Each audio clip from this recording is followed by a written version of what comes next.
Nunca imaginé que una llamada pudiera doler más que el propio accidente.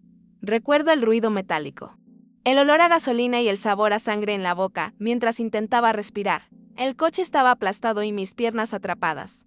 Pero de algún modo logré alcanzar el celular. Solo quería oír a mi padre, creer que estaría allí al otro lado. Del mismo modo que tantas veces pensé que estaría si algo me pasaba en servicio. Marqué su número con los dedos temblando y cuando atendió, solté la frase, que salió casi sin aire: papá, tuve un accidente. Del otro lado, hubo un silencio corto que me dio esperanza de que me iba a calmar, pero la respuesta vino seca. Como una puñalada: ¿te estás muriendo? Intenté decir algo, pero antes de que lo lograra, él completó: no puedo ahora. Emily está devastada. Reprobó el examen de la academia. Colgó. Me quedé mirando la pantalla, sintiendo el corazón apretarse más que cualquier dolor físico. En ese instante, con la cabeza palpitando y el cuerpo atrapado, entendí que mi dolor nunca había sido prioridad. No lo era ese día y nunca lo había sido antes. En el hospital, después de las cirugías y del efecto pesado de los medicamentos. El recuerdo de aquella llamada no salía de mi cabeza. Cerraba los ojos y volvía a oír su voz fría, como si solo estuviera verificando una información y colgando un teléfono de trabajo. No había miedo, no había desesperación. Ni siquiera interés en saber si estaba consciente. Y eso dolía más que los puntos o el hierro en mis piernas. No esperaba fiesta ni lágrimas, pero esperaba humanidad. Y darme cuenta de que ni eso merecía me desgarraba por dentro. Acostada en aquella cama, comencé a revisar mentalmente todo lo que había pasado antes. Cuando fui ascendida, nadie apareció. Cuando recibí una medalla, oí de él que solo había cumplido mi obligación. Mientras tanto, cada pequeño logro de Emily se convertía en fiesta, en publicación, en motivo de orgullo exhibido para todos. Yo era la hija que sostenía el peso, que nunca podía quejarse, que siempre tenía que mostrarse fuerte, y, en el fondo, comencé a entender que aquello no era descuido, era regla. Yo había sido puesta en esa posición desde el comienzo, la descartable. En uno de los días de internación, cuando la enfermera salió de la habitación y el silencio se volvió pesado, me encontré haciendo una cuenta mental, sumando todo lo que había gastado en los últimos años para mantener a mi familia. Me di cuenta de que fácilmente superaba los $100,000. Cursos de Emily, coche nuevo de mi padre, cuentas atrasadas que yo pagaba sin que nadie siquiera agradeciera. Cada centavo arrancado de mi sudor en misiones de riesgo. Noches sin dormir, horas extras que aceptaba porque pensaba que estaba ayudando. Era como si yo hubiera sido un banco silencioso, disponible siempre que me necesitaban. Cuando comenté esto con Kayla, mi colega y amiga que me visitaba en el hospital, ella me miró de un modo que nadie me había mirado antes. No fue con pena, fue con indignación. Dijo directo: no eres el cajero automático de ellos. Eres una soldado condecorada. Necesitas empezar a darte el valor que ellos nunca te dieron. Aquello me golpeó fuerte. Fue como si, por primera vez, alguien me hubiera autorizado a ver la injusticia. Esa misma semana, aún con las piernas pesadas de vendajes, llamé a un abogado militar y agendé una reunión. Pocos días después, aún en el hospital, mi padre apareció junto con Emily. Entraron con un ramo de flores, de plástico, de esas que parecen compradas a las prisas en la farmacia, y un aire de cobro que yo ya conocía bien. No preguntaron de verdad cómo estaba, ni si sentía dolor. Vinieron directo a quejarse porque la tarjeta de mi padre había sido bloqueada. Emily, con la voz cargada de drama, quería saber cómo tenía yo el coraje de cortar su acceso. Fue allí, mirándolos a los dos, que entendí que no vinieron a apoyarme. Vinieron porque habían perdido el control de lo que yo siempre les proveía. No, levanté la voz. No hacía falta. Solo alcancé el celular y apreté play en la grabación de la llamada del accidente. Aquellas palabras de él: ¿te estás muriendo? Seguido de no puedo ahora, resonaron en la habitación como una sentencia. Ellos se quedaron en silencio por algunos segundos, pero no hubo arrepentimiento en la mirada. Solo incomodidad por haber expuesto aquello. Entonces dije, con calma: ustedes ya hicieron sus elecciones, y yo hice la mía. No lloré, no pedí disculpas. Por primera vez, sentí que había puesto un límite real, y comprendí que no había vuelta atrás. La reacción no tardó.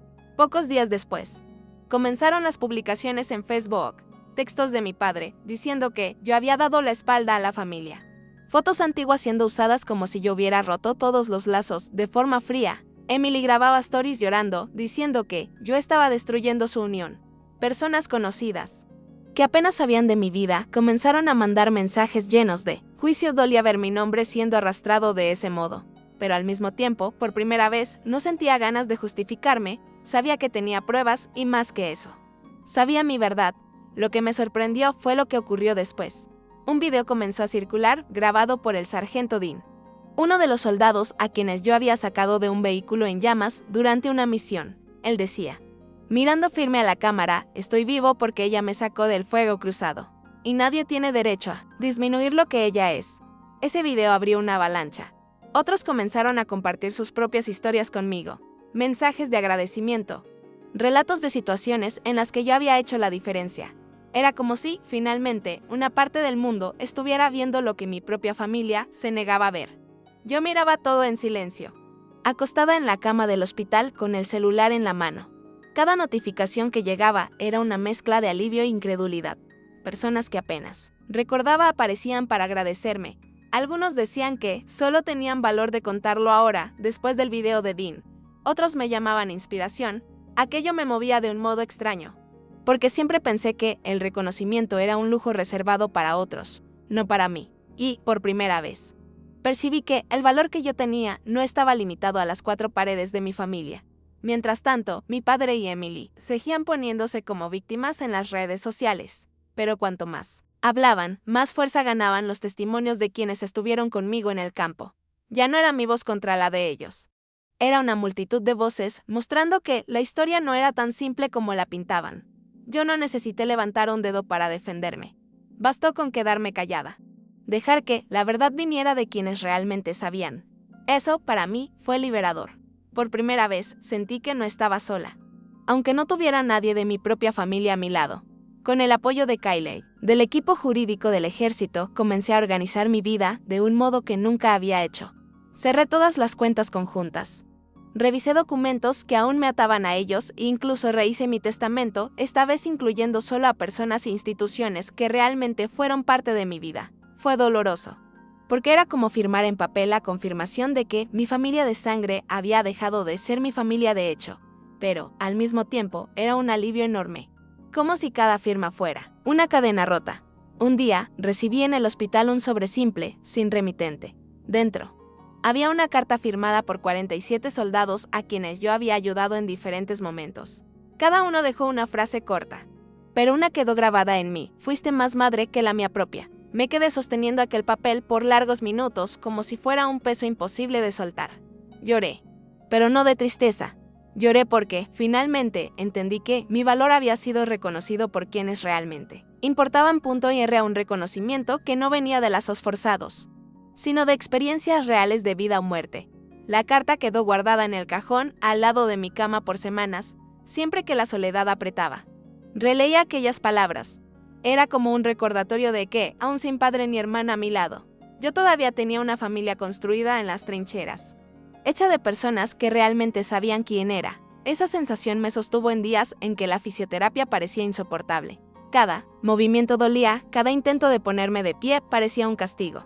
Pero, cuando pensaba en quienes me habían escrito esas líneas, encontraba fuerzas para no rendirme. El psicólogo del hospital, Dr. Owens, siempre me decía que sobrevivir a una guerra es una cosa, pero sobrevivir al rechazo de quienes amas es una batalla aún más difícil. Al principio pensaba que era solo charla de terapeuta, pero poco a poco entendí que tenía razón. El accidente y el abandono de mi padre abrieron una herida que ninguna cirugía podría cerrar. Solo que, en medio de eso, también aprendí a poner mi valor por encima de la opinión de ellos. Y eso, de cierta forma, me dio más fuerza que cualquier medalla que hubiera recibido. Cuando finalmente me dieron el alta, aún usaba muletas y cada paso parecía una victoria conquistada a la fuerza.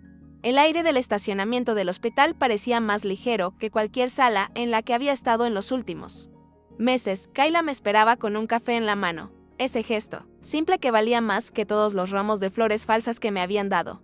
Allí, mirándola, entendí que el apoyo verdadero no necesita espectáculo. Basta con alguien que aparece de verdad, sin pedir nada a cambio, solo para recordarte que no estás sola. Miré las cicatrices en mis piernas al entrar en el coche. Aún ardían y me hacían cojear, pero, de algún modo, comencé a verlas de manera diferente. No eran marcas de debilidad, eran la prueba de que había sobrevivido.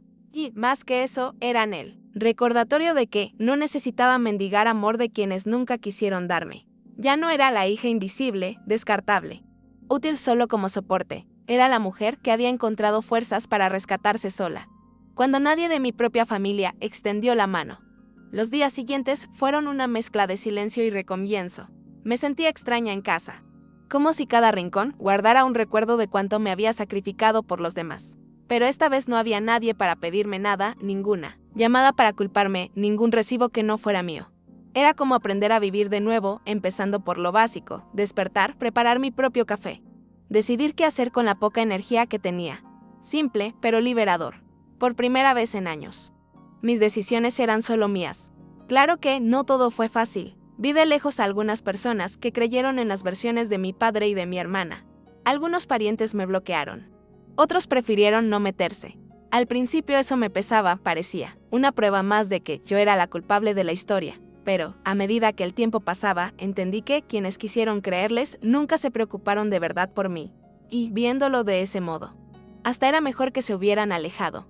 Dolía, pero era un dolor que sabía que no iba a derribarme. Era el precio de la libertad. Con el tiempo, comencé a recibir invitaciones para dar charlas en pequeños eventos militares. Al principio pensé que no tenía nada especial para contar, pero cada vez que compartía mi experiencia, percibía miradas atentas y emocionadas. Algunos venían después a agradecerme, diciendo que se veían en mi historia, que también habían sido invisibles dentro de sus propias familias. Aquello me mostraba que no era un caso aislado. Y, de repente, lo que antes era solo dolor empezó a convertirse en una forma de dar sentido a lo que había pasado. Emily y mi padre siguieron con sus vidas. Por lo que supe, nunca más intentaron buscarme de verdad. A veces alguien me manda una captura de algo que publicaron, pero ya no siento la misma rabia. Es como si hablaran de una persona que ya no existe. Porque la Ember que ellos manipulaban y descartaban murió en aquel accidente. La que sobrevivió salió del hospital diferente, con cicatrices visibles y otras invisibles. Pero finalmente dueña de su propia historia, y esa conciencia vale más que cualquier pedido de disculpa que nunca llegó. Hoy, cuando miro atrás, aún siento un nudo recordando aquella llamada en medio del hierro, retorcido, pero, al mismo tiempo, veo ese momento como la línea divisoria de mi vida. Fue duro darme cuenta de que, no importaba cuánto hiciera, nunca sería prioridad para ellos. Solo que, sin aquella respuesta fría, quizá nunca habría tenido el coraje de cortar de una vez las ataduras. El dolor que me destruyó también fue el que me liberó. Aunque todavía lleve marcas que no aparecen en ninguna foto. Aprendí que familia no siempre es sangre. Familia es quien está dispuesto a quedarse cuando el mundo se derrumba, quien sostiene tu mano, sin preguntar qué va a ganar a cambio. Eso fue lo que encontré en los compañeros de uniforme, en Kayla. En los soldados que escribieron aquella carta. Ellos me mostraron que ya no necesitaba buscar amor donde nunca existió. Hoy, cuando me miro al espejo, veo a alguien que sobrevivió a más de una guerra. De todas ellas, la más difícil fue aprender a elegirme a mí misma. Las cicatrices aún están aquí. Y algunas veces siento que el dolor vuelve cuando esfuerzo demasiado mis piernas. Pero, en lugar de avergonzarme, las enfrento como medallas. Me recuerdan que sobreviví sin depender del reconocimiento de quienes deberían haberme apoyado. Cuando el Dr. Goans me dijo que yo había vencido la mayor batalla, la de elegirme a mí misma, no lo entendí de inmediato. Hoy tiene sentido. Fue en ese proceso que me di cuenta de que nunca necesité probar nada para ellos. Solo necesitaba probarme a mí que merecía vivir sin pedir permiso. No sé explicar exactamente de dónde saqué fuerzas aquel día del accidente, pero sé que algo cambió para siempre. Fue como si hubiera nacido de nuevo, no por elección de ellos, sino por la mía. Llevo esa decisión conmigo en cada paso cojeando, en cada charla que doy, en cada silencio que ahora no me asfixia más. No soy la hija descartable, ni la sombra de Emily, ni la proveedora de mi padre. Soy la mujer que aprendió a rescatarse sola. Y eso, nadie nunca más podrá quitármelo.